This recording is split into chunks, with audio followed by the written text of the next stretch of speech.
It's gonna be another Bobby rant, another stupid conversation I remembered having. Um, when it came to the $4 billion I didn't get, I remember this really stupid thing where they were explaining to me, if you take money from the church, they murder you. That's what happens. You don't get the money. They even when they went to give me the check, they literally sent a guy out with a gun in one hand and was like, you take this money, I'm gonna fucking kill you. I was, okay, great. And I was like, that's wonderful. Good Christian people, you know.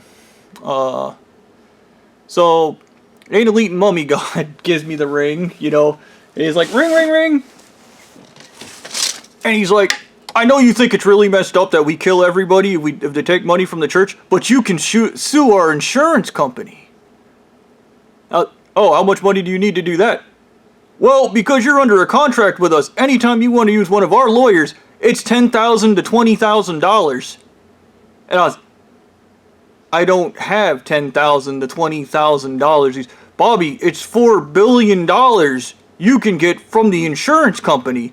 You just need to have $20,000 to get it. And I'm poor. I spend all my time working and barely getting through life because I make minimum wage. I do not have $20,000 to sue your insurance company because you sent some asshole out here with a gun in one hand and a check in the other, and then to explain to me that if I took that money, he was going to shoot me in the head.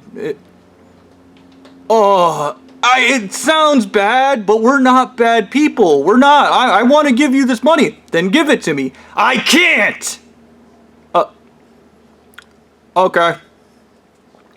Look, I'm gonna call some guy, and then he called some guy. Like, he called a guy, and the dude was a white supremacist, so he calls me, and he's like, I'm willing to give you the $20,000 you need to get a lawyer from the church, but I'm gonna need to get $1 million first. Now, what? You need to give me $1 million down. And if I had $1 million, I'd be able to hire a lawyer. You fucking stupid. And we got into a fight, and then that guy was like, you're going to be a poor, dumb, broke N-word the rest of your fucking life. That's what's going to happen. You're going to be a poor, dumb, broke N-word the rest of your life because you're not driven. I was like, what do you guys want me to do? Go rob a bank and murder people to get money? Are you fucking... You got to do what you got to do. I've done everything. I was like, are you white? Well, yes. And let me guess, you violated every law. You threatened, killed, murdered, destroyed, and brutalized and have never gone to jail. Yes. That happened because you're white. No, it didn't. Yes, it did. I'm not giving you $1. I don't like the way you talk to me. And I wanted to bring this up. Actual conversations. I kind of shorthanded everything, so it's not 100%, but this shit got like to the 10th. When you're dealing with rich white people, their idea of broke is they have less than $1 million in the bank. Okay. And they were legitimately confused that I didn't have like a fuck ton of cash just sitting around so I could go to court and waste it on rich white people court shit. And then Anal Eating Mummy God called, and he was like, ring, ring, ring. And he's like, I know it seems messed up that I was like, dude, I don't even care because I've never believed in the legal system. And the legal system's good. I was like, the legal system was created so white people like you can stick it to black people like me. No! That's not why it was created. That is why it was created. And I know it seems dude, any rational mind would have looked at this contract as like, this guy has to use your lawyers. Yeah. They have to represent him for free. And they have to represent him. They don't have a fucking choice. They cannot say no. They cannot say, you need to pay me 50 grand for representation. You have to pay. They have to do it pro bono every time. Then none of our lawyers would make any money. They would all be broke. Good. You don't understand the system. I understand the system. It's crackers first. It's not cracker first. It's not racism. It is racism.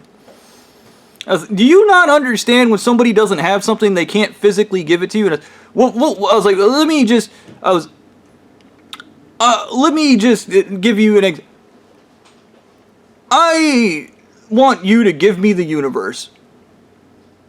I don't have a universe. No, you're full of crap. You're making up excuses. Stop making up excuses, dude. Give me the universe. I don't have... you're making up excuses. I don't want to... Stop it! Okay, I get it. Okay. In this, like... stupidity... Like, I don't... I don't get where you get this idea that somebody is just full of shit and fucking with you when they tell you I don't have money. I don't get this. Oh, dude, look at me. Look at me. Okay. Do I look like I have money? Look at my fucking glasses. Do I look like I have fucking money? Like... dude, it's a thing with rich white people. They literally live in their own universe, okay, where everybody just has a couple mil. You see, I laugh about this because it's funny. But this even got worse later, which I didn't really understand this event at all, but once again, my brain was getting really bad from the heavy metal poisoning.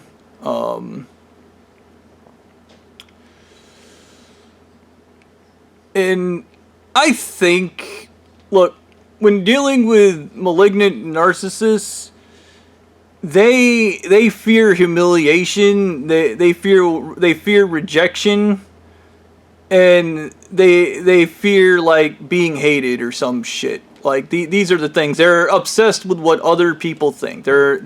External validation is how they live their life. And everything is a signal. And I would argue even Anal Eating Mummy God trying to tell me he wanted me to get that money was a signal. It was him knowing dude, under the contract I'm under, they literally have access to my bank account. They literally have access to my email.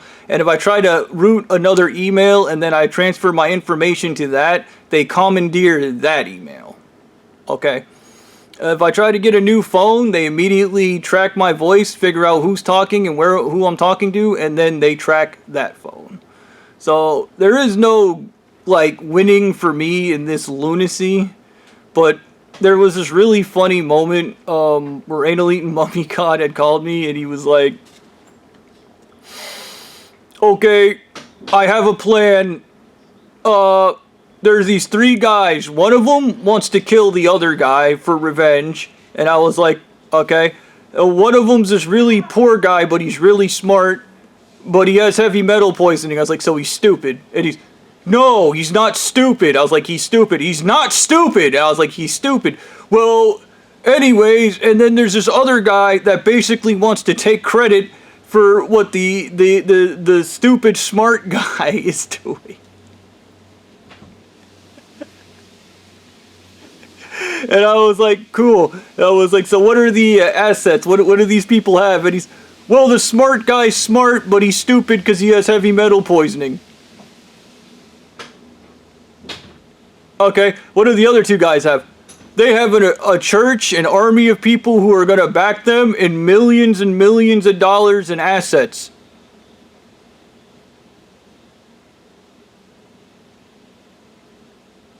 Bobby, you went quiet. What happened?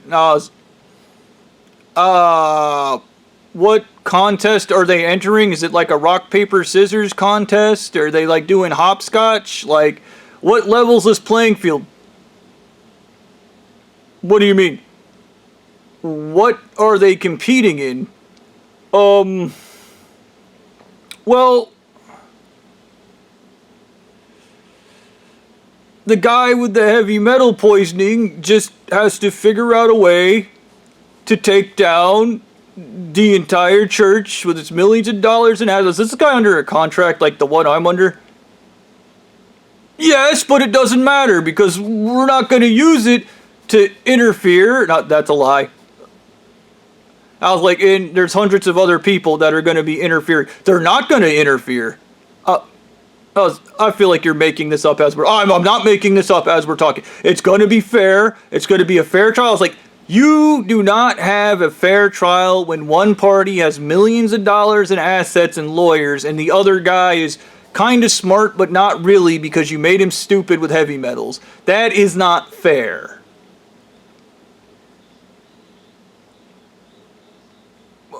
Well, anyways, the guy that wants his revenge is gonna kill the stupid guy that's smart horribly. He's gonna mutilate him and butcher him, and the smart guy has to figure out a way to stop the entire church. But when you stop the Church of the Anal Eating Mummy, they murder you. It's not gonna be that way. But when you stop the Church of the Anal Eating Mummy, they murder you. Stop it.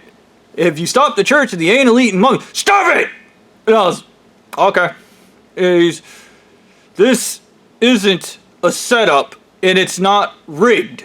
And I was, it is rigged. You're literally telling me you're controlling everything. This guy's under a contract that stops him from getting a lawyer, stops him from getting any legal help, and you somehow want him to figure out how to fucking stop the church? The fuck do you want him to do? Crash his truck into a building and then fucking go to court? And he's...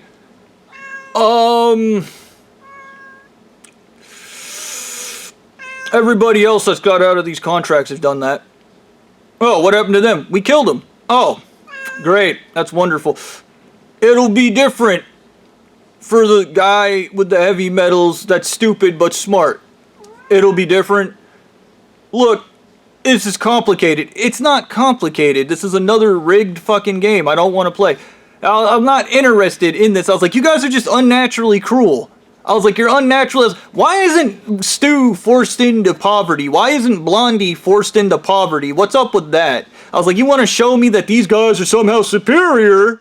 Maybe take everything from them and give them a fucking toga and put them on a goddamn island and see how well they do. And that would be unnaturally cruel.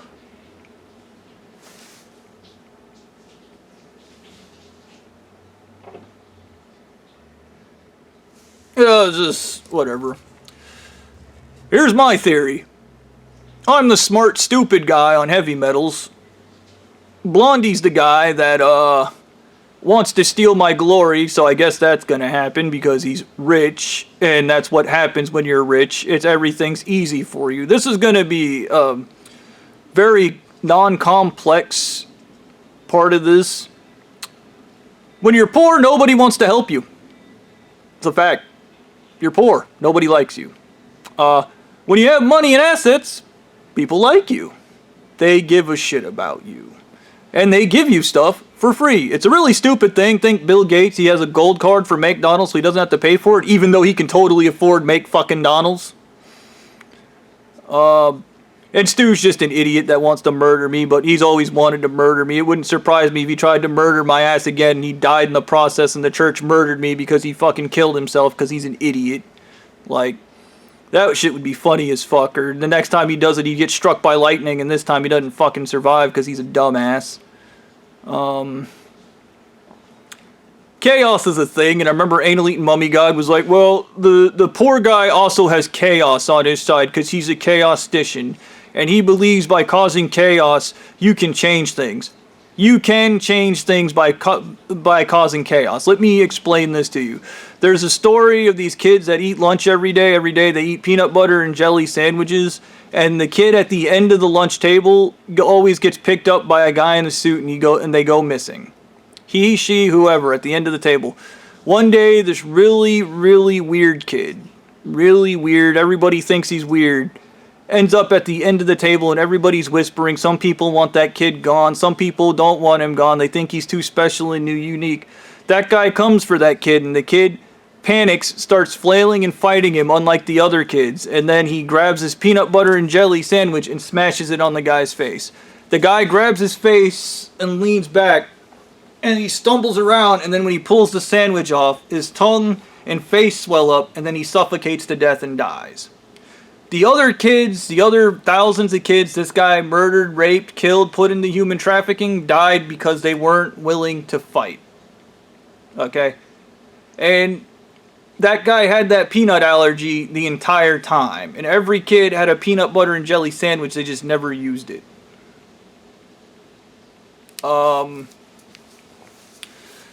That is how chaos theory kind of works. If you watch Jurassic Park, you might understand it a little better. My favorite guy, Ian Malcolm, is a chaostician, and that's what Jurassic Park is about. It's about one little thing going wrong and how it causes a domino effect of everything going wrong. That is how chaos theory works. And Anal Eating Mummy God at one point told me I wasn't the god they made me. I was actually Loki from Viking mythology. I was just pure chaos incarnate. And the way I act is just pure chaos.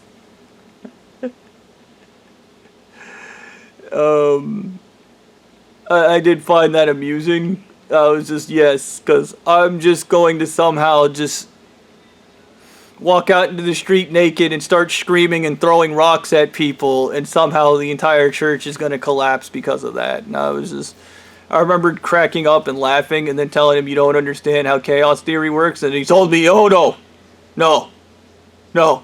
Once you mentioned it to me, I became an expert on chaos theory. And I hate it. And I was like, okay.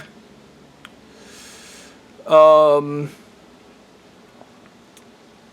wanted to talk about the rich white people don't have real problems. Their problems can be solved with money, but they believe their problems give them a personality, so they don't get them fixed. They believe their problems make them relatable. They believe their problems make them sympathetic. They believe their problems make them empathetic. When people like me look at them and go, pay a psychologist and get better. Now, this church deliberately gives everybody in the church mommy and daddy issues, which is funny because they all have it, but they all lie about it. I remember the FBI guy told me the difference between a good FBI agent and a bad FBI agent is whether or not they can recognize that they have mommy and daddy issues. And mommy and daddy issues leads into the external validation. What you really want is that pat on the head and that attaboy, that you didn't get as a kid, and then you just never get it, and then you want it from everybody. And it is not everybody's job to give you the unconditional love you didn't get as a kid. The only person on the planet that can do that is you. You have to give yourself the unconditional love. I'm an ugly motherfucker. I love myself. Okay, I'm okay with myself. I don't feel a need to embetter myself or mutilate or brutalize myself in any fucking form because I'm okay with being me. I know it might be toxic. I don't care. Alright? And these same losers, these malignant narcissists, these emotionally stunted retards, and they are emotionally stunted retards, they can't do that. They have to get validation, and that's why humiliation is horrible, because then nobody will like me. And the acceptance thing is the worst because their egos, malignant narcissist ego extends to everything that is around them. So the church is their ego. You reject the church, you reject the malignant narcissist. He gets rejected, he doesn't like that. You can't reject me. Victim, I'm a victim, I'm entitled, give it to me. I did have this, I got like 2 minutes left. I wanted to get into this. Yeah, I remember Blondie was like, I'm going to prove that the defective, malignant, narcissistic psychology is the superior one because Jose was going to replace Jesus with this extremely toxic, dangerous psychology. And I was like, okay, so you're going to take a psychology that brutalizes, murders, kills, lies, destroys, and just makes everything up, and you're going to prove it's superior by doing all those things and then going, see, look, I won, therefore I'm superior because I just did all the bad things. And he was like, well, yeah. And I was like, and by your right, that's a superior psychology. I was like, if your logic is as long as I get what I want at any cost, and I am willing to commit any atrocity known to man to get it, then yes, your psychology is superior. Because there are just people out there that are good people, and they're not going to do that. I mean, let's be honest. There's like me. I'm kind of retarded, so there's that. These are just my thoughts.